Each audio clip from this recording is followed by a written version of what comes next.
नमस्कार भाई ओ बहना में संतोष सेठी मेरा यूट्यूब चैनल को स्वागत। नीम उपयोग। नीम एक बहुत ही अच्छी वनस्पति है जो कि भारतीय पर्यावरण के अनुकूल है और भारत में बहुतायत में पाया जाता है। आयुर्वेद में नीम को बहुत ही उपयोगी पेड़ माना गया है। इसका स्वाद तो कड़वा होता है, लेकिन इसके फायदे अनेक और बहुत प्रभावशाली है। नीम की छाल का लेप सभी प्रकार के चर्म रोगों और घावों के निवारण में सहायक है। नीम की दातुन करने से दांत और मसूड़े स्वस्थ रहते हैं। नीम की पत्तियां चबाने से रक्त शोधन होता है और त्वचा विकार रहित और कांतिवान होती है। हाँ, पत्तियां अवश्य कड़वी होती हैं, लेकिन कुछ पाने के लिए कुछ तो खोना पड़ता है, मसलन स्वाद। नीम की पत्तियों को पानी में उबाल उस पानी से नहाने से चर्म विकार दूर होते हैं और ये खासतौर से चेचक के उपचार में सहायक है और उसके विषाणु को फैलने न देने में सहायक है। नींबोली नीम का छोटा सा फल और उसकी पत्तियों से निकाले गए तेल से मालिश की जाए तो शरीर के लिए अच्छा रहता है। नीम के द्वारा बनाया गया लेप बालों में लगाने से बाल स्वस्थ रहते हैं और कम झड़ते हैं। नीम की पत्तियों के रस को आंखों में डालने से आंख आने की बीमारी में लाभ मिलता है, नेत्रशोथ या कंजक्टिवाइटिस।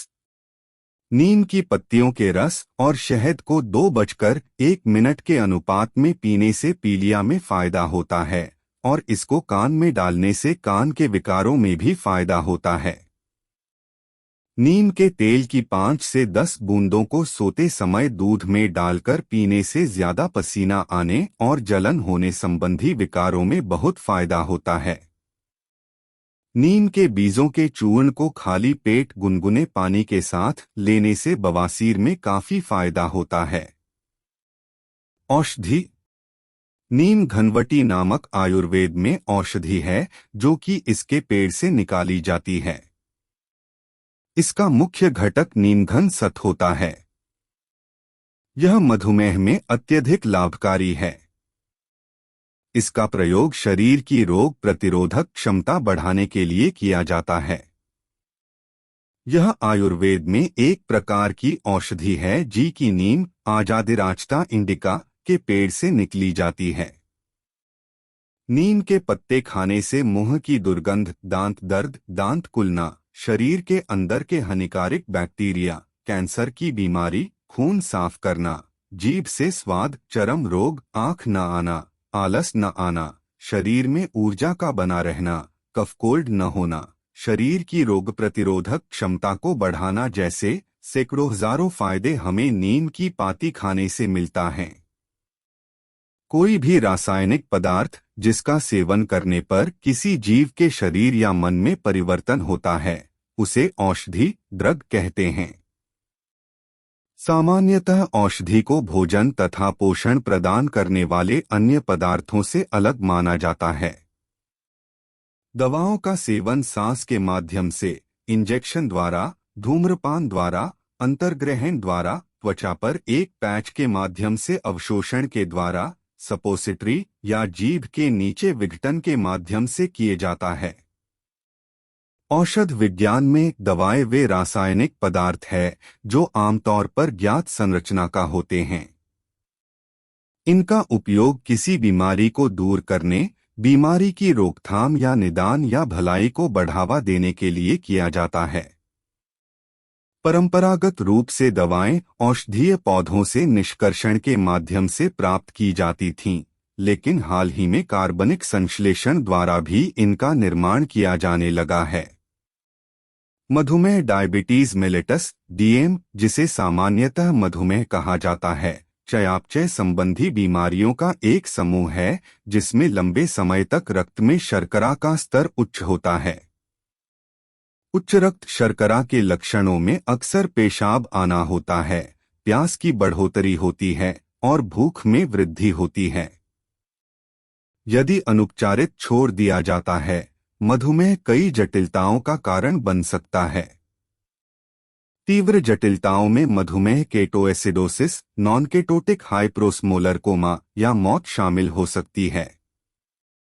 गंभीर दीर्घकालिक जटिलताओं में हृदय रोग, स्ट्रोक, क्रोनिक किडनी की विफलता, पैर अल्सर और आंखों को नुकसान शामिल है।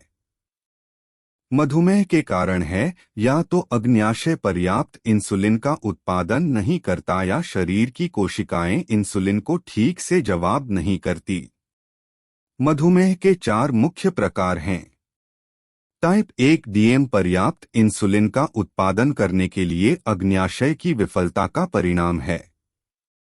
इस रूप को पहले इंसुलिन आश्रित मधुमेह मेलाइटस आईडीडीएम या किशोर मधुमेह के रूप में जाना जाता था। इसका कारण अज्ञात है। टाइप 2 डीएम इंसुलिन प्रतिरोध से शुरू होता है, एक हालत जिसमें कोशिका इंसुलिन को ठीक से जवाब देने में विफल होती है। जैसे जैसे रोग की प्रगति होती है, इंसुलिन की कमी भी विकसित हो सकती है। इस फॉर्म को पहले गैर इंसुलिन आश्रित मधुमेह मेलिटुस एनआरडीडीएम या वयस्क शुरुआत मधुमेह के रूप में जाना जाता था। इसका सबसे आम कारण अत्यधिक शरीर का वजन होना और पर्याप्त व्यायाम न करना है। गर्भावधि मधुमेह इसका तीसरा मुख्य रूप है और तब होता है जब मधुमेह के पिछले इतिहास के बिना गर्भवती महिलाओं को उच्च रक्त शर्करा के स्तर का विकास होता है। सेकेंडरी डायबिटीज इस प्रकार की डायबिटीज इलाज करने मात्र से ही सही हो सकती है। प्रतिरक्षा प्रणाली इम्यून सिस्टम किसी जीव के भीतर होने वाली उन जैविक प्रक्रियाओं का एक संग्रह जमावड़ा है जो रोगजनकों और अर्बुद कोशिकाओं को पहले पहचान और फिर मारकर उस जीव की रोगों से रक्षा करती है। यह विषाणुओं से लेकर परजीवी कृमियों जैसे विभिन्न प्रकार के एजेंट की पहचान करने में सक्षम होती है। साथ ही यह इन एजेंटों को जीव की स्वस्थ कोशिकाओं और ऊतकों से अलग पहचान सकती है ताकि यह उनके विरुद्ध प्रतिक्रिया न करे और पूरी प्रणाली सुचारू रूप से कार्य करे। रोगजनकों की पहचान करना एक जटिल कार्य है क्योंकि रोगजनकों का रूपांतर बहुत तेजी से होता है और यह स्वयं का अनुकूलन इस प्रकार करते हैं कि प्रतिरक्षा प्रणाली से बचकर सफलतापूर्वक अपने पोषक को संक्रमित कर सकें। शरीर की प्रतिरक्षा प्रणाली में खराबी आने से रोग में प्रवेश कर जाते हैं। प्रतिरक्षा प्रणाली में खराबी को इम्यूनोडेफिशिएंसी कहते हैं। इम्यूनोडेफिशिएंसी या तो किसी आनुवांशिक रोग के कारण हो सकता है या फिर कुछ खास दवाओं या संक्रमण के कारण भी संभव है। इसी का एक उदाहरण है एक्वायर्ड इम्यूनोडेफिशिएंसी सिंड्रोम एड्स जो एचआईवी वायरस के कारण फैलता है। ठीक इसके विपरीत स्वप्रतिरक्षित रोग ऑटोइम्यून डिजीज एक उत्तेजित ऑटो इम्यून सिस्टम के कारण होते हैं जो साधारण ऊतकों पर बाहरी जीव होने का संदेह कर उन पर आक्रमण करता है। प्रतिरक्षा प्रणाली के अध्ययन को प्रतिरक्षा विज्ञान इम्यूनोलॉजी का नाम दिया गया है। इसके अध्ययन में प्रतिरक्षा प्रणाली संबंधी सभी बड़े छोटे कारणों की जांच की जाती है। इसमें प्रणाली पर आधारित स्वास्थ्य के लाभदायक और हानिकारक कारणों का ज्ञान किया जाता है। प्रतिरक्षा प्रणाली के क्षेत्र में खोज और शोध निरंतर जारी हैं एवं इससे संबंधित ज्ञान में निरंतर बढ़ोतरी होती जा रही है। यह प्रणाली लगभग सभी उन्नत जीवों जैसे हरेक पौधे और जानवरों में मिलती है। प्रतिरक्षा प्रणाली के कई प्रतिरोधक बैरियर जीवों को बीमारियों से बचाते हैं। इनमें यांत्रिक, रसायन और जैव प्रतिरोधक होते हैं। आयुर्वेद आयुः प्लस वेद शाब्दिक अर्थ आयु का वेद या दीर्घायु का विज्ञान एक मुख्य और सबसे श्रेष्ठ चिकित्सा प्रणाली है जिसकी जड़ें भारतीय उपमहाद्वीप में हैं। भारत, नेपाल और श्रीलंका में आयुर्वेद का अत्यधिक प्रचलन है जहां लगभग 80% जनसंख्या इसका उपयोग करती है। आयुर्वेद विश्व की प्राचीनतम चिकित्सा प्रणालियों में से एक है। वर्टिकल बार आयुर्वेद भारतीय आयुर्विज्ञान है। आयुर्विज्ञान विज्ञान की वह शाखा है जिसका संबंध मानव शरीर को निरोग रखने, रोग हो जाने पर रोग से मुक्त करने अथवा उसका शमन करने तथा आयु बढ़ाने से है।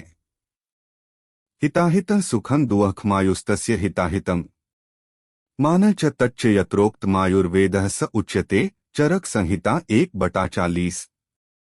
आयुर्वेद के ग्रंथ 3 शारीरिक दोषों त्रिदोष वात पित्त कफ के असंतुलन को रोग का कारण मानते हैं और समदोष की स्थिति को आरोग्य।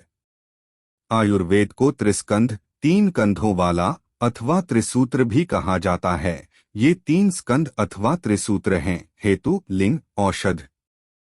इसी प्रकार संपूर्ण आयुर्वेदीय चिकित्सा के 8 अंग माने गए हैं। अष्टांग वैद्यक ये 8 अंग ये हैं काय चिकित्सा, शल्यतंत्र, शालक्यतंत्र, कौमारभृत्य, अग्धतंत्र, भूतविद्या, रसायन तंत्र और वाजीकरण। कुछ लोग आयुर्वेद के सिद्धांत और व्यवहार को बहुत अधिक महत्व देते हैं और इसे स्वयं ब्रह्मा ने प्रजाहित के लिए दिया हुआ विज्ञान है ऐसा मानते हैं।